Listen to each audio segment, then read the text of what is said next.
તાપી જિલ્લાના વ્યારા શહેરમાં આજે પવન સાથે પડેલા વરસાદે ઉઘાડું તબાહીનું ચિત્ર ઊભું કર્યું છે। વ્યારા શહેરની ચંદ્રલોક સોસાયટી ખાતે તીવ્ર પવનના કારણે મોટું વૃક્ષ અને વીજપોલ ધરાશાયી થઈ પડ્યા હતા। આ ઘટનાના કારણે સોસાયટીનો મુખ્ય માર્ગ સંપૂર્ણપણે અવરોધિત કરવામાં આવ્યો છે। વાહન ચાલકો અને સ્થાનિક રહીશો માટે આ એક મોટું અવરોધ સર્જાયું છે। વીજપોલ ધરાશાયી થવાને કારણે વીજ પુરવઠા પર પણ તાત્કાલિક અસર પડી છે।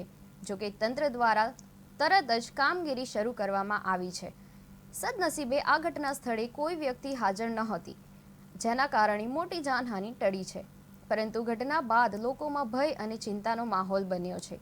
હવે તંત્ર દ્વારા વૃક્ષ અને વીજપોલ હટાવી માર્ગ ખુલ્લો કરવા માટે કામગીરી હાથ ધરવામાં આવી છે।